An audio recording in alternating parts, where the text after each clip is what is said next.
somebody is almost famous, I would say, Forbes and CNN and all that kind of stuff. His name is Vikram Raya, and welcome to the show, Vikram. Thanks, Dr. Axel. Really appreciate it. Yeah, wonderful. Tell us a little bit as a start out, what are all the different things? I know it's going to be probably hard to be concise, but what are all the different things that you and your wife are doing? Yeah, I joke to my friends and I'm sort of a recovering cardiologist, right? So I practiced for almost 10 years. I loved what I did. I was really doing that because I had several people in my family who had died of heart attacks. And I was like, I need to learn how to do this. And so, it was amazing, learning cardiology to help people, recover their health. But then, similar to, I think we were talking, Axel, that you're saying that your wife is interested in functional medicine. So I had this interest in pursuing not just sickness to stability, but from stability to optimal health. And so I created a wellness clinic, a functional medicine clinic to reverse cardiometabolic disease. So I was reversing diabetes, hypertension, cholesterol. Before I did that, though, it was sort of a risk to leave a cushy profession of cardiology and go into something sort of untested. And it's also based on cash versus insurance, which is more stable. So then I was like, what can I do to earn stable income and allow me to take that risk? And I tried options trading and didn't work out. And I tried doing other businesses. And then I you know what? I think real estate makes sense. I've heard a lot of people become real estate millionaires and passive income, tax benefits. Let's do that. So did a single family home portfolio with my father. We eventually built that up to about 30 homes. But I'm like, that's nice, but that's not going to really replace my cardiology income if I ever chose to completely leave cardiology. So I'm like, what can I do? So then I learned about multifamily, and then multifamily led me to saying, okay, how do I use OPM, other people's money, in even a more grander scale? And so I learned about syndications, which is essentially pooling other people's money together to buy large apartment complexes. And then during the COVID crisis, people started coming to me, a lot of doctors, a lot of entrepreneurs. They were scared, they were concerned. The economy was changing, the job market was changing, the way to even deliver services was changing because you weren't allowed to do it in person.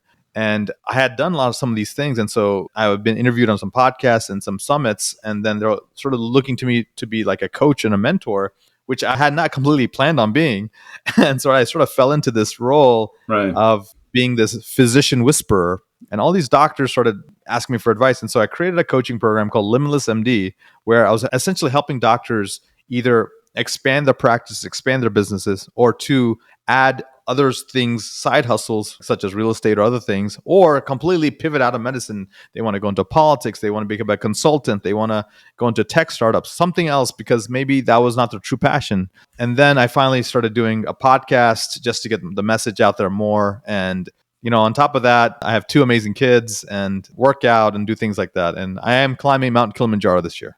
Oh, wow. Yeah, that's really cool. Well, I wish I was young enough to do that. One thing to maybe get the conversation started on Limitless MD. If we take the MD away, I know that in our audience, we have quite a few people who are entrepreneurs and business owners, and anybody who knows about the stuff that I put out for Idea Wealth Grow, I'm always promoting, and we touched on that, to ultimately not just see yourself as an investor, but also like the king or queen of your own business empire. So what have you seen, especially since you said this came really like evident during the COVID times, the last 2 years? What are some of the things, if you can kind of put a finger on it a little bit, for people to improve their business and get to that high performance that you mentioned? Yeah, it's a great question, Axel. What I've noticed is, I've been studying millionaires for a while because I thought it's a good use of my time, because I think creating financial freedom is super important. The reason is it gives you optionality. Not necessarily can guarantee you freedom. We know that some of the studies from Harvard, about $75,000 is all you need to essentially retain some level of freedom. And the next level up to get at the next bump in freedom is about net worth of 8 million. So most people are not going to get there. So realizing that increasing, going from 1 million to 2 million, $500,000 to $1 million, that really doesn't add the happiness, but it will give you optionality. You want to be able to send your kids to right schools. You want to be able to retire, potentially retire early. You want to retire well, where you don't live below your means. You actually can maintain your means. Know? And so by studying this, what I realized is the average millionaire or the average high net worth person actually has 9 streams of income. And when I look at the typical person, even if it's a doctor, a lawyer, a business person, they usually have 1, maybe 2 streams of income. And so my thought process is, how do you increase and go down the income escalator? So it's active income, which most people start with, which is earned income. And we've heard about portfolio and passive income, which is great. But then my goal is to transition that to eventually passion income and eventually purpose income. And what I mean by that is passion income is like finally you're doing what you really want to do in life and you're getting paid for it. And purpose income is, man, you're figuring out how to do things that maybe you're getting paid in a nonprofit way, maybe you're getting paid whatever, but it's really you're helping impact the world. Hmm. And that's, I think, what people are going toward. It's this income and impact concept. Yeah, absolutely. And we're very well aligned because listeners to the show know that I'm always describing the journey that we try to help people come along with or take them along, what we call the ideal investor journey towards the time freedom point. Begs kind of the question, what do I do if I actually get to my time freedom point? It can be 75,000 for some people, 60,000 a year, or whatever the number is.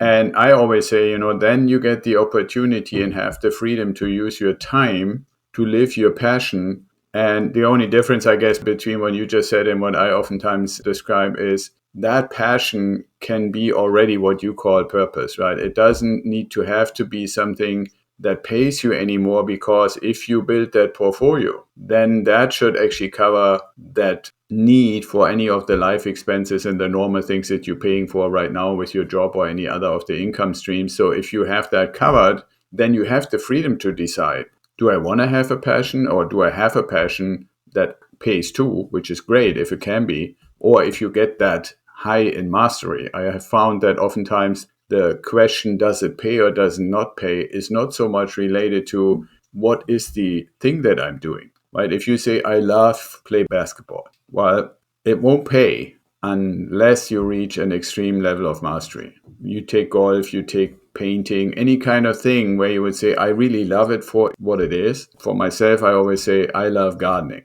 Well, I could love that so much that I make a landscaping business out of it and live that gardening passion every day on a larger mastery, a larger scale.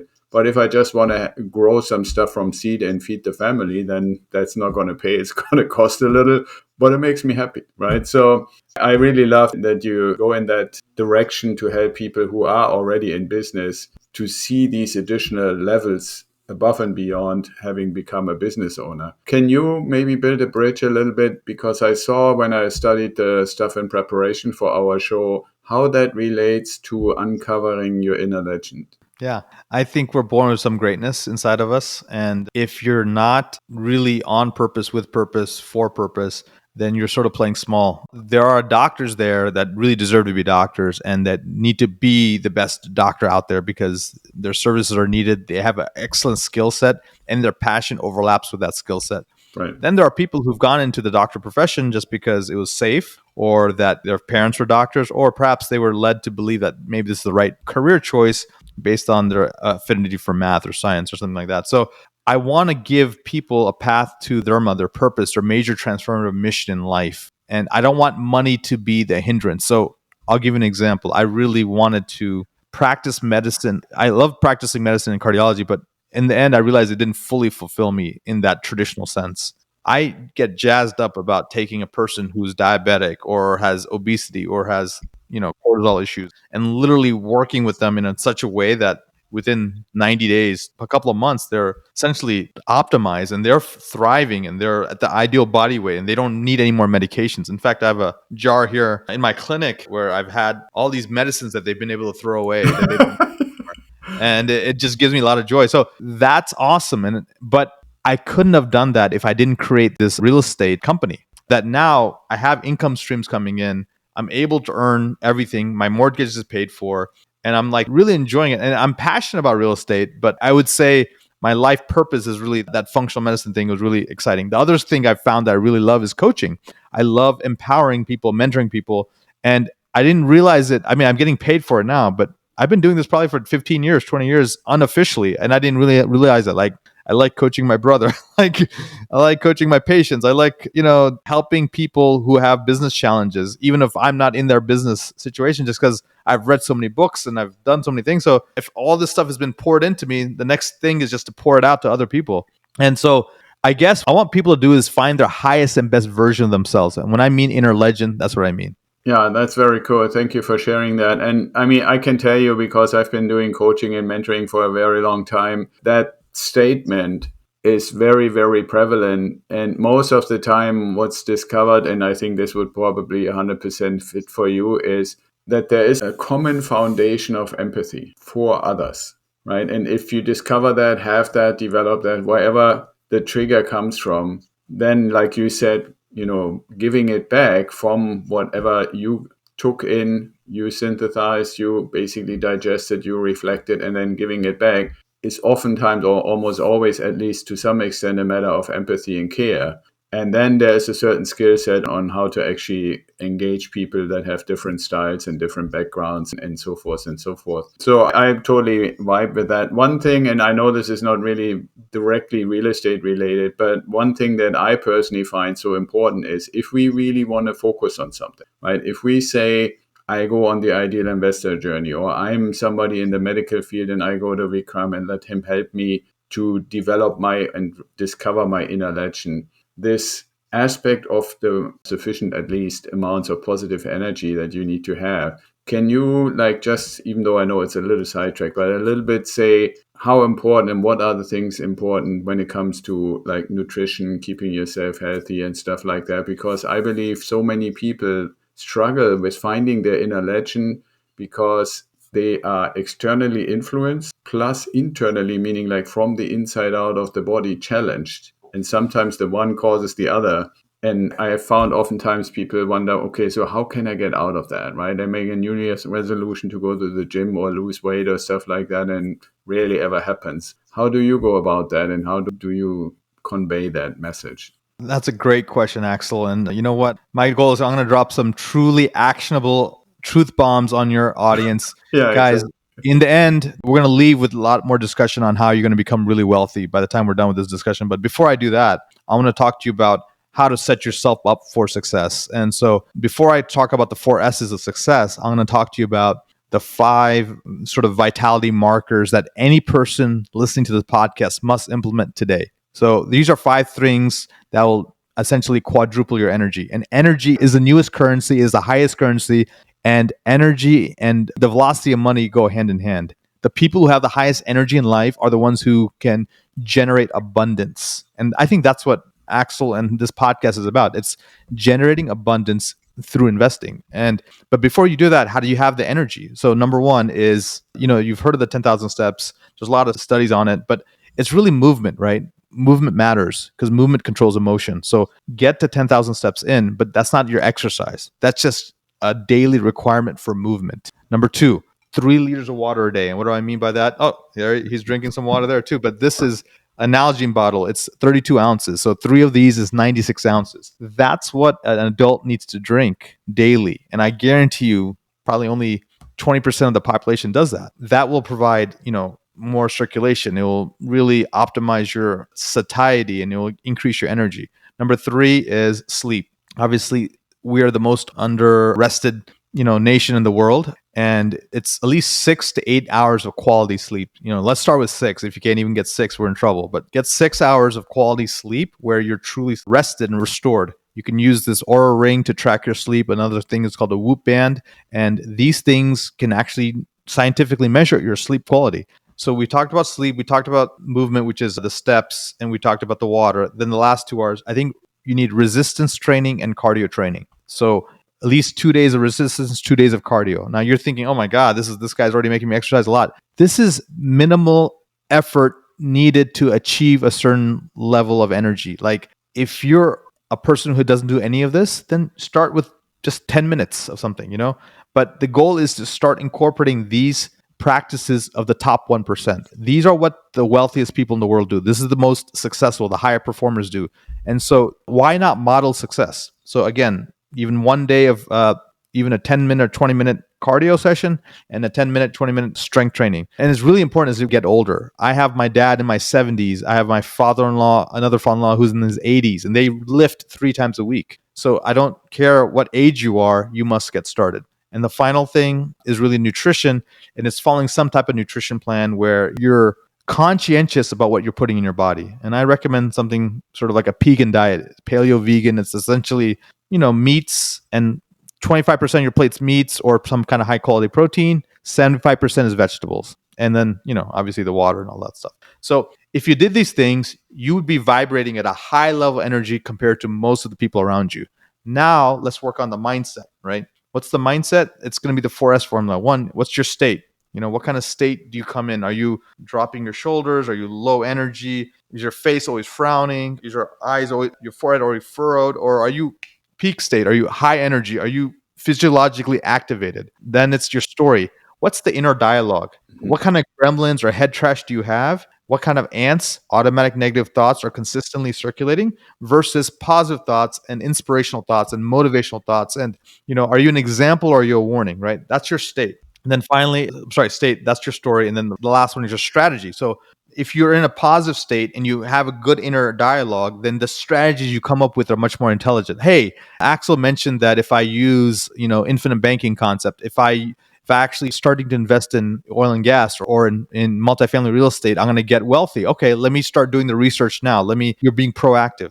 And then the last one is your standards. And I find this to be the most important concept, Axel. Obviously, the people you're around with, your ecosystem, your environment, your office, not necessarily the quality of your car, but what is the inner look of your car? Is it all, not well taken care of? Is it messed up? Is it stink? Your clothes, how you present yourself, how you walk, and the people you're surrounding with, what you listen to, the podcasts, the books, the TV you watch, the movies you watch, who you discuss concepts with. That's your standards. And, Axel, you're in the military. The military has one of the highest standards in the world. What happens when a lot of military men and Air Force men and Marines leave the military is a lot of them drop their standards to their surrounding family and friends. The people who maintain the same standards of the military are the ones who succeed in life. And so I think back to your concept of, hey, how do we win the mindset game, the energy game, the health game? If you take these concepts in, the 5 vitality metrics and sort of the 4 S's, you combine them together.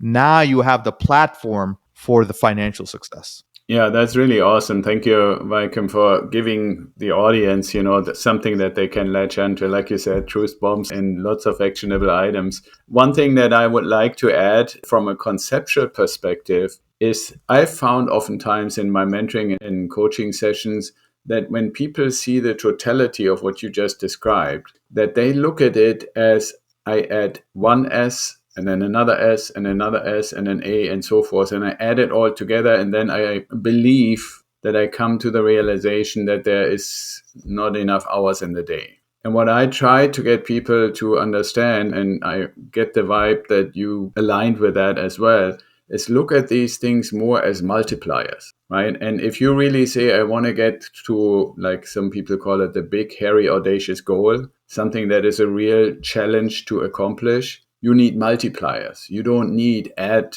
little pieces together that you see as time waste or time dumps or stuff like that. If you can say, okay, I keep myself healthy, that multiplies your energy. That energy allows you to have the ability to absorb the information that would not otherwise take you way longer and absorb it much faster and draw conclusions and come up with strategies and be smart enough to get with Vikram the coach or Axel the mentor and so forth. So I think it's important for people to realize if you just think in this kind of like checkers versus chess, right? Checkers would be thinking that you're adding these pieces together. If you look at it from a chess player's perspective, these are multipliers that you need to play at the top end of the league or at the top end of what's available there. So I think that's important to realize. If you just add minutes and hours and steps and so forth, you might come to be frustrated rather than motivated, so. I like the multiplication versus the addition effect. Especially because with multipliers, they don't have to be huge, right? It's just, if you think about anything, I know that in the media lately we talk about a lot of 10x. I always say, if I can do 2 or 3 or 4x, that's already amazing, especially Yeah. if you do Yeah. that on top of each other. Beautiful. I think you're right. I think you realize that it's at the beginning, you're doing all these things and there's what we call lag time, right? Essentially your life is like a huge, ocean liner. And initially you're trying to steer it and you're moving the steering wheel, you're moving everything, but you don't see much happening. But at some point, the whole thing does shift and it takes time, but you got to stick with the process. And so a quote that I like to live by, Axel, is be impatient with action and be patient with results. Yeah, that's a very good one. I probably have to steal that if you don't mind. Please. All right, very cool. Well, So I think that gives people an idea of how they can actually activate themselves. And the one thing you said, you discovered that you love coaching. Tell me a little bit, I know my experiences with it, but tell me a little bit about how you basically see the value of coaching and mentoring in the context of accomplishing these things that we just discussed. I'll be very concrete with my example. Like I have a physician client she's very accomplished. She's a NASA flight surgeon. She helps astronauts in space, with their health situation. She's worked with cosmonauts. She's worked with that. She's also, read so many books and things like that. And she had two passions. She wanted to, get out there and sort of be a consultant and a mentor. And she also wanted to start real estate.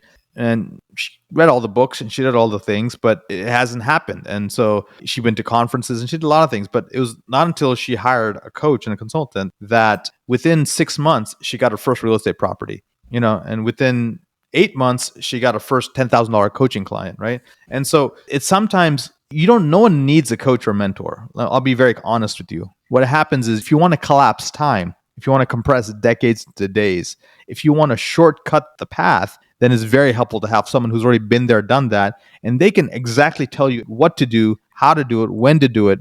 Number two, they can look at your blind spots and sort of reveal what's missing that you may not be seeing. And finally, number three, even if you know how to do it, when to do it, what to do it, sometimes you just need someone to hold you accountable. And look, I'm a high performance coach, but I still have a personal trainer who yells at me every Wednesday and Friday Yeah. to come in. And I'm like, I've done like 4 sets already. I can't do any more. And he forces me to do 3 more sets, right? It's just everyone needs that extra push sometimes. I don't need it. I could still be in great shape without him. But again, if I want to, like you said, 10x, 2x, 4x, and if I want to continuously grow and I don't want to plateau because I'm allergic to stagnation, Axel is allergic to stagnation. We want to continue to grow. We want to continue to up level and we want to help others do the same. That's what it's about. Yeah, absolutely. I think that's a beautiful summary. And part of this kind of staying in motion, so to speak, for me is also that the environment, and you mentioned this when you talked about how you actually got into real estate and how it kind of evolved into bigger and bigger opportunities with more and more leverage potential. I think what we all have to realize that this particular market environment is constantly evolving, right? Like I'm in the process of writing an article about like using crypto as collateral for mortgages. Now that's very, very early stages, and it will be coming something, I believe, in the future as crypto is growing into something more commonly accepted. But that's just one tiny example of, you want to in service. That's where the connection to the military, at least for me, keeps coming back to is in service of the coaching and mentoring clients to be able to say, okay, I'm testing and looking and studying the stuff while you are where I was a few years ago, so that there's always the ability to keep growing together and keep evolving together. And also, I mean, from a mentoring perspective, I always say the definition for me is not only have I been there and got my experiences, but I also had the flaws and the failures and the misinterpretations, so I can keep those away from you and help you. Yeah. So what you're saying is when you say, let's say you invest in coaching or mentoring, you're also paying to avoid mistakes. You get to take all the experience they learn from the mistakes without paying the price. Yeah, unless you're not paying the price as much as you and I had. Yeah. They're paying us to avoid for them to have to pay the Right, but it misinterpreted should be price. hopefully a fraction of what we had to, Yeah, go through. exactly. Yeah, I totally agree with that. Yeah. Okay, very cool. Well, again, I'm not surprised, but we again aligned. That's beautiful. So as we come to the end of the show, we always ask our guests 2 same questions. The first one would be, if you had a choice to meet anybody and have a conversation, even in the past, who would it be and why? In the past, I would say it's Elon before he became Elon Musk. When did he Is become that Elon? Yeah, so I think maybe before his PayPal days, prior to him picking up Tesla, I want to know how was his thought process? What was his thinking? How did he think? Like, what did he think about the world?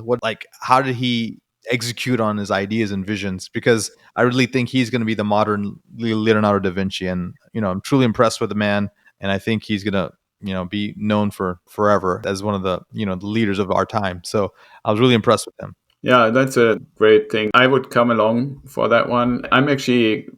Meeting would be better, no doubt, but I'm also looking forward to the biography. I think that's in the makes right now, because there have been kind of like people writing about it from the third perspective, and having somebody really shadow around and have a chance to get to know the man and get to know the motivations and stuff will be probably interesting. I mean, I know that people said, the Steve Jobs thing was too thick, but I totally appreciate Oh all the yeah, creativity. that's Walter Isaacson, Steve Jobs biography is one of my favorites. Yeah, mine too. So another piece of alignment. Okay, the other question, last one for the show, is always, if you had a time machine, you could go anywhere, where would you go and why? That's an easy one. So, when I was growing up, in history, I learned this concept of the Renaissance man, and I loved that. I was like, wow, I want to be that. And I was sort of foreshadowing at the beginning of the show where I was like, I love being physically fit. I love being intellectually capable. I love being a coach and mentor. I love doing adventurous things. And I love starting companies and being an entrepreneur. I love being a healer and a doctor. So, how do I do that? I learned from the Renaissance folks. And so, I would love to go back to the Renaissance time and find men and women who are multi-talented, multi-pronged, multi-disciplined, and they thrived in that. And I know we're in an area of super speciality and really focus on one thing, but I enjoy multiple things. So I want to learn from those masters. Yeah, that would be cool. And I mean, you would have to obviously wear the outfits, right? I Yeah. have a sword collection at home, so I could probably fit in. Yeah, absolutely. I can see that. Very cool. Well, thank you for sharing that. So now that we have inspired people about, finding their inner legend and the essence and the process and stuff, how can people who like to connect with you maybe learn how to get into syndication and those kind of things, or maybe become better with their health? How can they get a hold of you? Sure. My website is vikramraya.com, Vikram Raya, Raya.com. And then the other way is my real estate company. It's vikingmultifamily.com. Very cool. Vikingmultifamily.com. And we're going to put all those links and stuff and social media links and so forth in the show notes and under the video and so forth. So I let you have the final word, Vikram. Thank you before you do for being on the show and sharing your wisdom. It was really awesome. And I feel like we've known each other for a long time because we're kind of vibing on the same stuff. So any No, final it's word? been a pleasure. I love the questions you ask, and I think your audience seems very smart and intelligent, and they really want to excel in life. I think by listening to your show and then really start implementing some of the strategies you talk about, I think that's the key. So thank you for having me, and I look forward to connecting with your audience as well as connecting with you on a future show, perhaps. Okay, awesome. Thank you so much. Thanks for listening, and I hope you enjoyed today's episode of the Ideal Investor Show. More info and the links we mentioned during the show are in the show notes, or you can go to our website at idealwealthgrower.com and sign up for the Apple Podcast link. And if you like to talk to me, sign up for a strategy call. Hopefully you want to share what you learned with your network and bring more people in. We are really eager to hear your comments. And until next time, be well, stay safe, and ciao.